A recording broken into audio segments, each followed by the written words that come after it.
Bon, bah c'est officiel, j'ai cruellement besoin de ranimer la flamme. J'ai besoin de renouer avec ma créativité, j'ai besoin de retrouver l'inspiration. Parce que je les ai perdus et je m'en étais même pas rendu compte.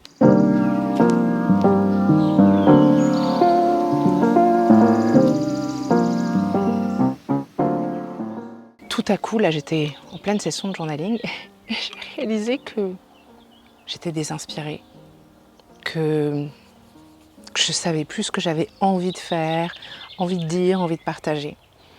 Et qu'il y avait une part de moi qui continuait de communiquer par habitude, mais sans sentir quelque chose qui vient des profondeurs de mon être en fait. Ce qui est la façon dont j'ai toujours fonctionné. Et c'est pas une crise de foi, c'est pas un désalignement parce que je suis très alignée. Je me sens très alignée. On pourrait dire oui, c'est une forme de désalignement. Mais pas tout à fait en fait. Parce que l'alignement est là. Et je me sens tout à fait à ma place dans mes accompagnements, quand je suis en individuel, avec chaque personne avec laquelle je suis en individuel, je me sens à ma place, je suis dans le flow, c'est fluide, c'est bon quoi. Donc il y a cette partie de mon travail et puis il y a l'autre partie qui est à la fois une partie de mon travail parce que communiquer fait partie de mon travail, mais qui est aussi une grosse partie de moi avant même d'avoir une activité. J'ai commencé à communiquer en ligne au début des années 2000. Donc ça fait un bail quand même et ça a toujours été vraiment quelque chose de très profondément ancré en moi, ce besoin d'expression personnelle. Et ma créativité, c'était là-dedans en fait que je la mettais. Donc c'était dans des textes ou dans des vidéos, peu importe. Ma créativité, elle était là, j'étais inspirée et là, je ne sais pas à quel moment je l'ai perdue, j'ai pas encore pris le recul sur la situation et en même temps, est-ce que c'est vraiment important? Je ne suis pas sûre que ça change grand-chose de le savoir et de l'identifier. Mais à un moment donné, là, il y a un truc qui s'est passé, qui fait que, comme je suis alignée dans mon activité, et comme par ailleurs dans ma vie personnelle, je suis alignée, je ne me suis pas rendu compte que le côté créativité, il y a un truc qui n'était pas nourri en fait. Donc, j'ai décidé de reprendre les choses en main, en allant encore plus en profondeur dans quelque chose que j'ai perdu aussi en cours de route, la sensation de vivre en vacances.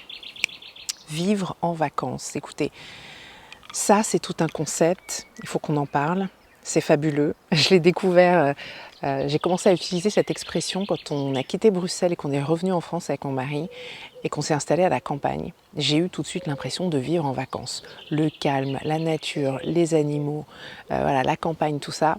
J'ai eu l'impression de vivre en vacances et d'être capable de travailler tout en ayant le sentiment de vivre en vacances et d'avoir... ça m'a vraiment ouvert créativement à plein d'autres choses en fait. Et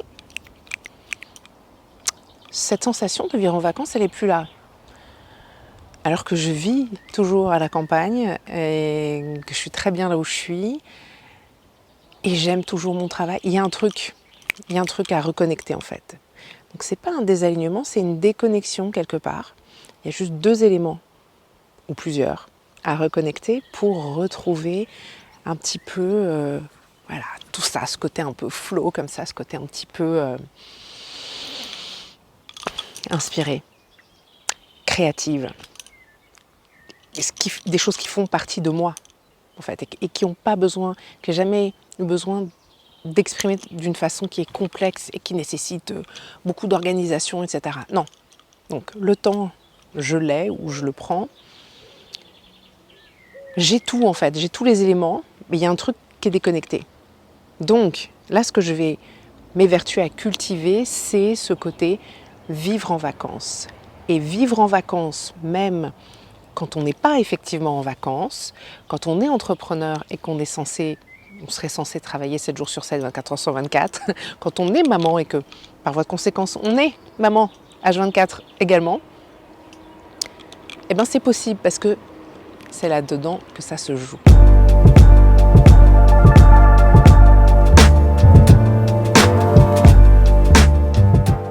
La première clé pour y parvenir, c'est de ne pas laisser le stress s'emparer de moi.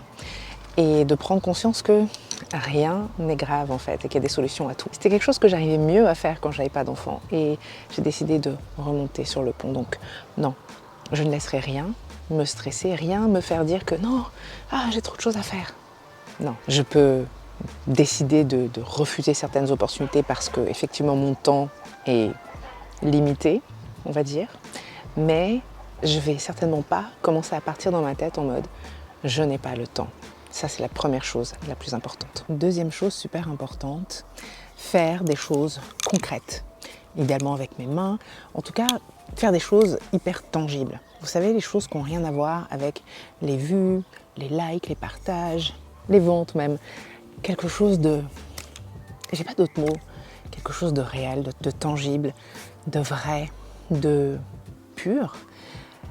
Vous savez, ces choses où il n'y a pas de prise de tête, de stratégie, de manipulation. Je n'utilise pas la manipulation personnellement dans mon activité, mais voilà, ce sont des pratiques qui existent. Je pourrais dire simplement se déconnecter, mais non, je vais plus loin. Parce que oui, la déconnexion fait partie du truc, mais avant ça, pour favoriser cette déconnexion qui n'est pas si facile, il faut que je puisse remplacer en fait cette habitude, serait-ce une addiction, cette habitude à travailler ou à penser toujours au travail, ce temps libre, si je commence à décider d'arrêter de faire ça, il a besoin d'être rempli en fait. Donc, je fais des choses ultra concrètes. Bon, là, ma fille est à l'école. Si elle était là, il s'agirait de faire des choses avec elle, très concrètement, d'être avec elle, vraiment. Mais là, elle n'est pas là. Et donc, on est fin de journée de travail. Ça fait un moment que je ne travaille plus. Et je vais aller faire un peu de jardinage avec des outils qui ne sont probablement pas les bons, mais on s'en fiche.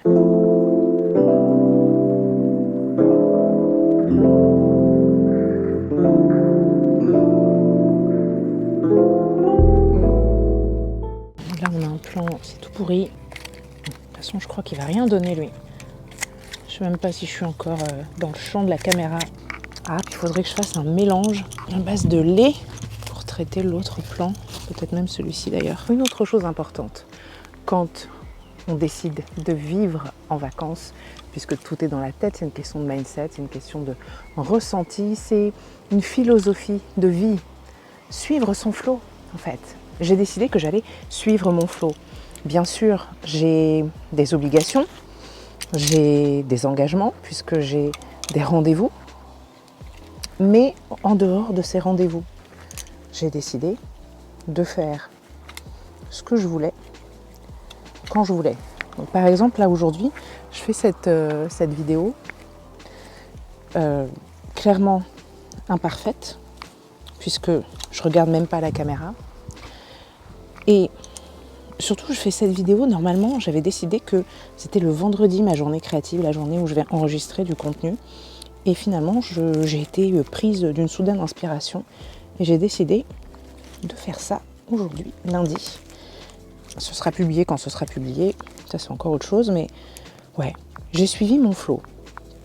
Et peut-être que cet été, il y aura des périodes pendant lesquelles, en fait, j'aurais pas envie de créer du contenu. Et honnêtement, on m'aurait dit ça ce matin, j'aurais dit bah non, je vais pas créer du contenu aujourd'hui, je suis pas d'humeur, je suis fatiguée, j'ai très mal dormi. Donc non. Et puis bah finalement, si. Donc, je suis mon flow. Et c'est très bien comme ça.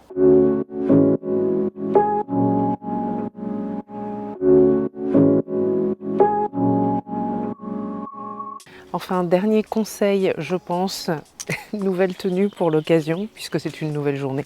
Nous sommes en pleine vague de chaleur, mais tout va bien. Je trouve un petit coin sympathique et ombragé pour pouvoir finir de vous parler, mais je pense que j'aurais pu commencer par là, mais en fait, je trouve que ça fait sens de terminer par ça, parce qu'il n'est jamais trop tard pour revenir à la base. Et très souvent, on a besoin de revenir à la base à un moment donné.